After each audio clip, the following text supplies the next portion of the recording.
Saúdo a todos com a paz do Senhor. Vamos com o nosso propósito, 150 salmos em 150 dias, e nesse desafio vamos meditar um pouco no Salmo 45. Não perca a reflexão logo após a leitura do Salmo. Deus tem uma palavra para você. Ao músico-chefe, sobre Sozanim, para os filhos de Corá, Masquil, uma canção de amores. Meu coração está compondo sobre um bom assunto. Eu falo das coisas que tenho feito no tocante ao rei. Minha língua é a pena de um escritor preparado. Tu és mais belo do que os filhos dos homens. A graça é derramada para dentro dos teus lábios. Portanto, Deus te abençoou para sempre. Guarda a tua espada sobre a tua coxa, ó mais poderoso, com tua glória e a tua majestade. E na tua majestade cavalga prosperamente por causa da verdade, da mansidão e justiça. E a tua mão direita te ensinará coisas terríveis. Tuas flechas são afiadas no coração dos inimigos do rei, por meio das quais os povos caem debaixo de ti.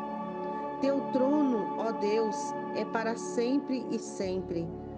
O cetro do teu reino é um cetro justo. Tu amas a justiça e odeias a perversidade. Portanto, Deus, teu Deus, te ungiu com o óleo da alegria sobre teus companheiros. Todas as tuas vestimentas cheiram a mirra, aloés e cássia, fora dos palácios de marfim, pelos quais te fizeram feliz. As filhas dos reis estiveram entre tuas honoráveis mulheres. Sobre a tua mão direita esteve a rainha em ouro de Ofir. Ouve, ó filha, considera e inclina teu ouvido. Esquece também teu próprio povo e a casa de teu pai. Então o rei desejará grandemente a tua beleza, porque ele é o teu Senhor e tu adora-o. E a filha de Tiro estará lá com um presente. Até os ricos dentre os povos suplicarão teu favor. A filha do rei é toda gloriosa por dentro. Sua roupa é de ouro forjado. Ela será trazida ao rei em vestes bordadas. As virgens, suas companhias que a seguem, serão trazidas a ti. Com alegria e regozijo, elas serão trazidas. Elas entrarão no palácio do rei. Ao invés dos teus pais estarão teus filhos, dos quais tu podes fazer príncipes em toda a terra. Farei teu nome ser lembrado em todas as gerações. Portanto, os povos te louvarão para sempre e sempre. Glória a Deus.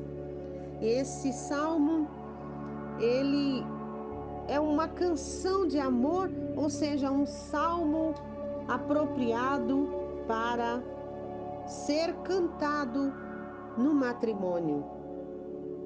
Sabemos que os matrimônios da época dos reis eram muito pomposos. A noiva era adornada com a riqueza, com parte da riqueza da sua família, mostrando assim que ela era honrada e querida pelos seus. E o noivo, por sua vez, também majestoso, que aguardava sua noiva para o cortejo. É simbolizado aqui o matrimônio entre Cristo e a igreja. Nós vemos que Deus, ele trabalhou desde o início com um propósito. Nós vemos que a família, o casamento em si é um propósito de Deus. Deus, ele realizou o primeiro casamento, que foi entre Adão e Eva. Ele viu que não era bom que o homem estivesse só e lhe deu a sua companheira tirada da sua própria costela para que fosse sua companheira, andasse ao seu lado, ajudadora.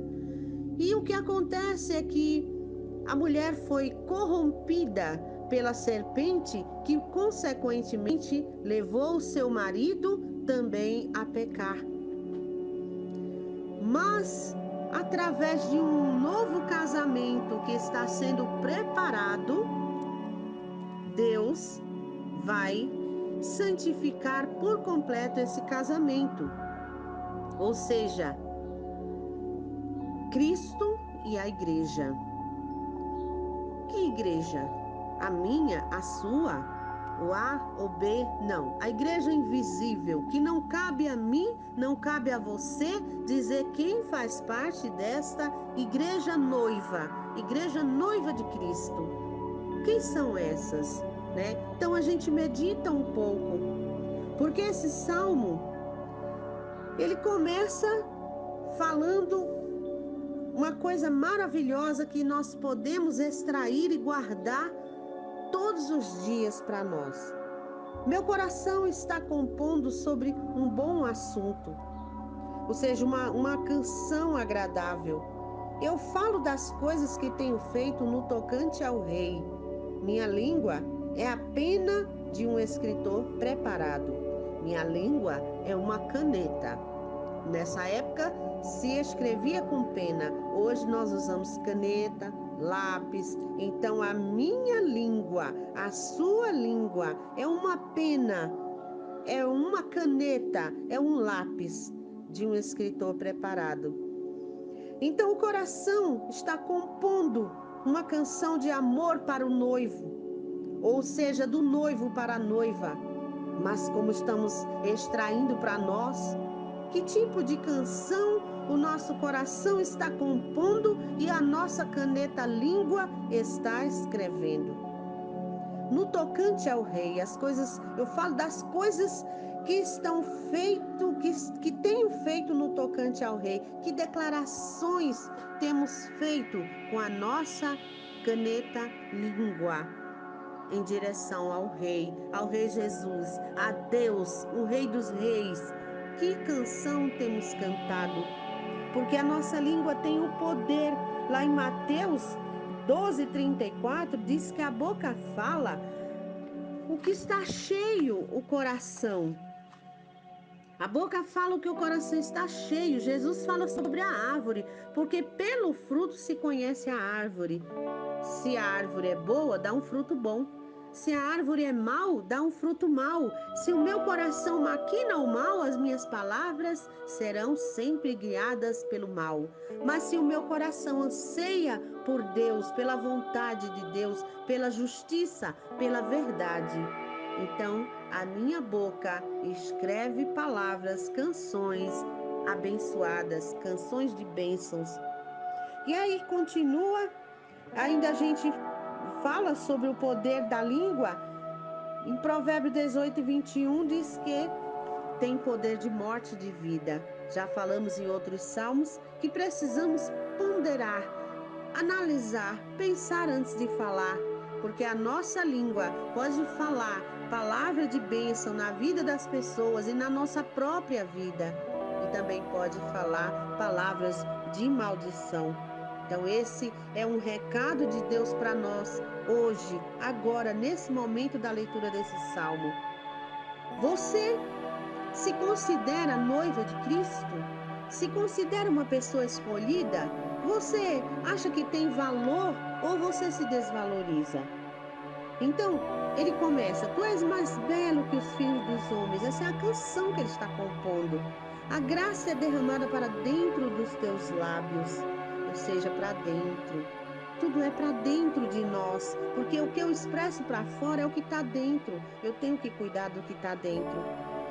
Portanto, Deus te abençoou para sempre, guarda a tua espada. E aí ele começa: a tua majestade cavalga prosperamente por causa da verdade. Precisamos estar com a verdade, amar a verdade. No 7 ele diz: tu amas a justiça e odeia a perversidade. Eu também preciso, como noiva de Cristo, amar a justiça, amar a verdade e desprezar a perversidade, desprezar tudo aquilo que Deus abomina. Se eu quero me tornar, se eu quero ser noiva de verdade, para naquele dia, quando a gente pensa na parábola das 10 virgens, tinham 5 preparadas e 5 loucas. Eu não quero ser das loucas, eu quero estar preparada, mas essa preparação, ela é dia a dia, não é preparação porque eu já me decidi em fazer parte em alguma igreja ou seguir algum segmento religioso. Não,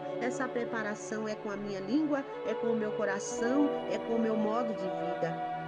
E aí diz que as filhas dos reis, entre tuas honoráveis mulheres, sobre a tua mão direita esteve a rainha em ouro de Ofir. E aí diz: ouve. No 10 ele diz: ouve, ó filha, considera, inclina teu ouvido e esquece também teu próprio povo e a casa do teu pai. Porque o que significa isso? É como a casa do teu pai aqui é considerada como fosse um mundo. A gente foi gerado no mundo, estamos no mundo, mas devemos sair dela. A gente lembra de Abraão quando Deus falou para ele, fez promessas, mas disse: olha, sai do meio da tua parentela.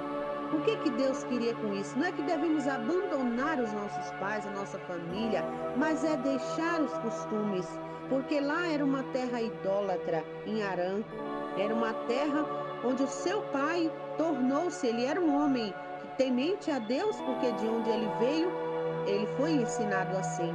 Mas por ele desejar honra, por ele desejar estar na casa do rei, por ele desejar riquezas, ele foi se adequando à situação do local. E isso é um perigo, isso é ruim.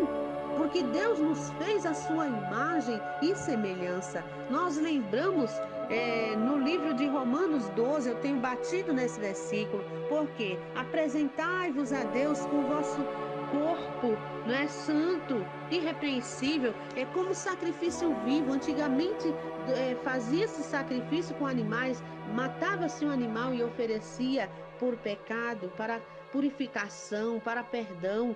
Hoje o sacrifício é eu e é você. Mas sacrifício, por que sacrifício? No verso 2 do Romanos 12, ele diz que não vos conformeis com este mundo, mas transformai-vos pela renovação do espírito. Como assim? Porque esse mundo tem uma forma maleável que leva sutilmente para o pecado, para as coisas que desagradam a Deus. Pecado, o que é pecado? A gente sempre fala errar o alvo. Qual é o nosso alvo? Nos achegar a Deus, ser noiva de Cristo, morar com Deus continuamente, eternamente, né? Então a forma do mundo, ela é moldável, molda para lá de um jeito, uma hora tá de um jeito, outra hora de outro. A aceleração da ciência, da tecnologia, puxando os costumes, dizendo que isso não tem problema, ou aquilo, mas isso é besteira, isso era no passado. Mas a palavra de Deus, ela renova-se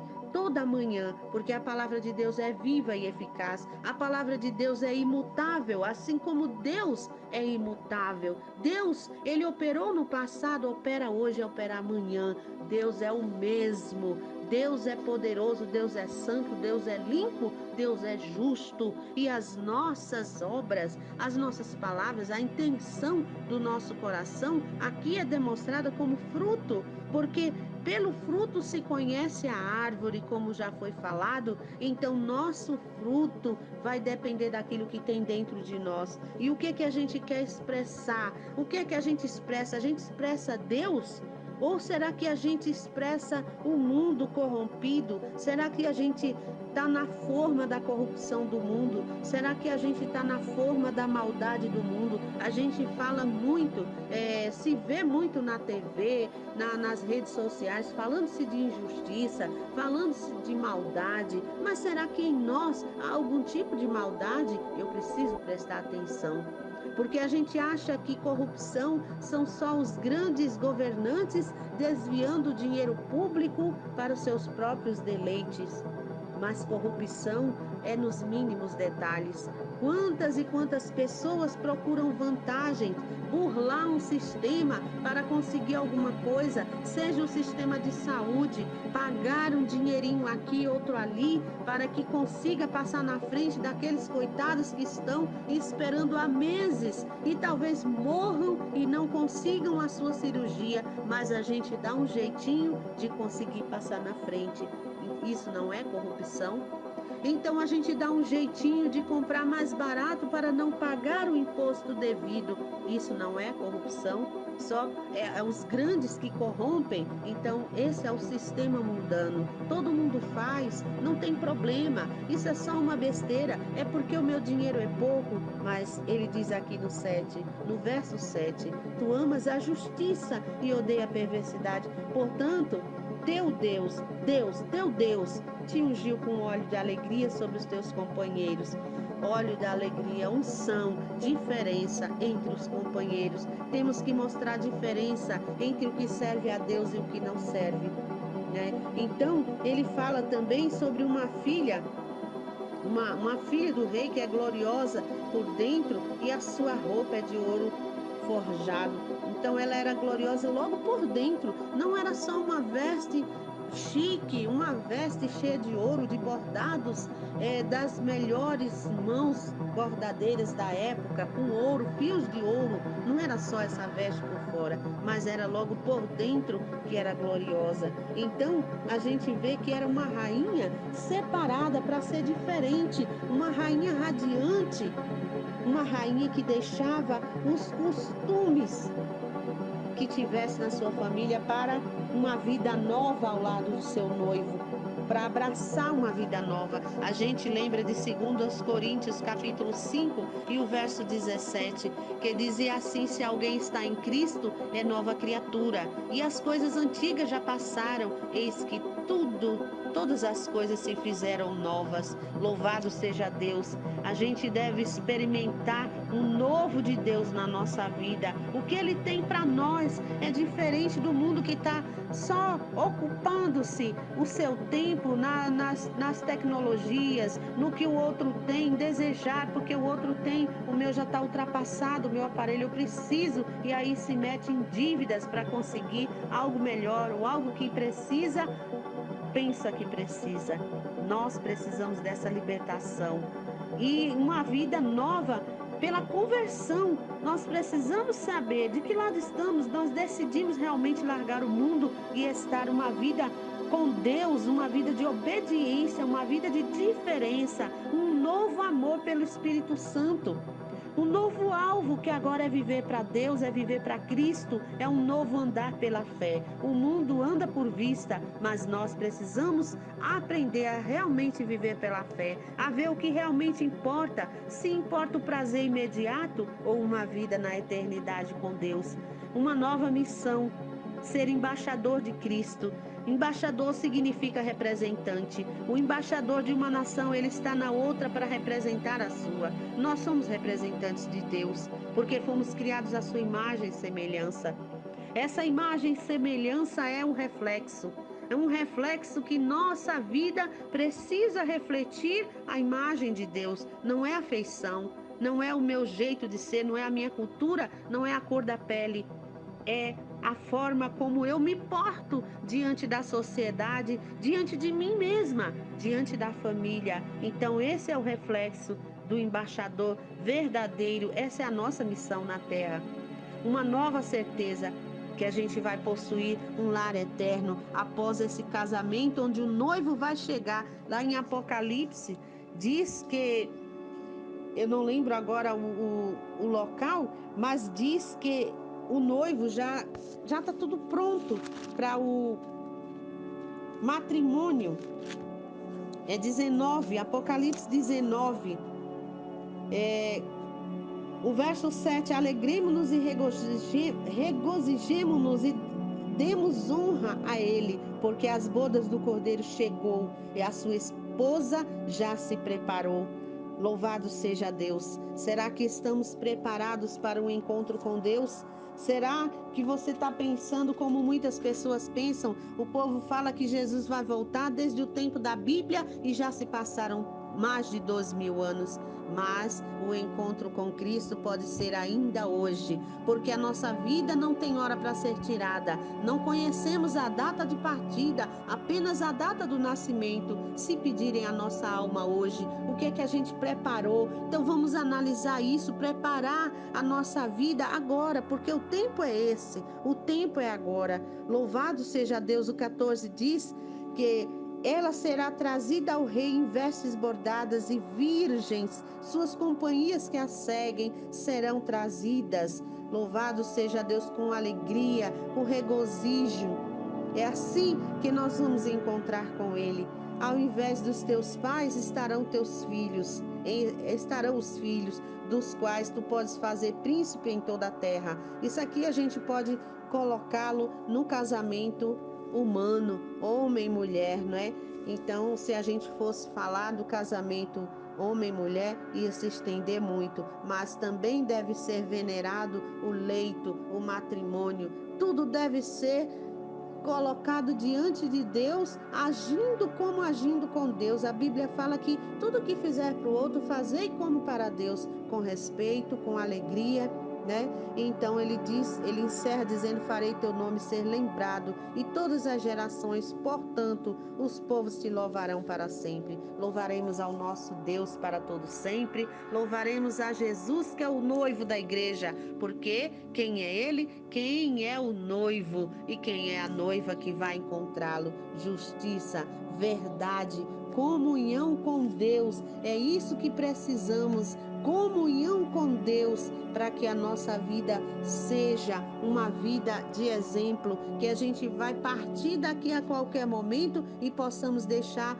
um exemplo de integridade, um exemplo de pessoa que andou na verdade, um exemplo de pessoa que fez a diferença em um mundo corrompido, em um mundo de maldade, em um mundo onde as pessoas já não se importam com as outras, onde as pessoas dizem eu amo a Deus e não se importam com a verdade, não se importam com o próximo, não se importam com a justiça, em ser justo. Eu quero justiça, eu quero que se faça justiça, porque eu preciso da justiça, mas eu tenho sido justa. Essa é a reflexão para nós hoje. Vamos cuidar da nossa vida, não nos conformar com a forma desse mundo, mas vamos nos moldar com a forma de Cristo, com a forma deixada por Deus, que é a Bíblia, que ensina-nos a andar na verdade, andar na justiça e principalmente andar em amor.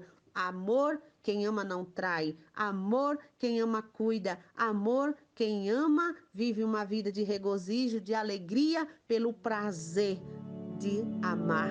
O simples prazer de amar. Então, o amor é uma coisa muito mais profunda do que se fala hoje em dia. Um amor profano, né? Um certo poeta disse que seja eterno enquanto dure. Nós dizemos que seja eterno para sempre, porque Deus é eterno e nós também faremos parte da eternidade. Temos que escolher de que forma iremos, mas é nessa vida, é nesse tempo, é com esse corpo que nós precisamos escolher e agir de forma a encontrar com o noivo, de forma gloriosa, de forma digna. Que Deus nos abençoe. Um beijo no coração.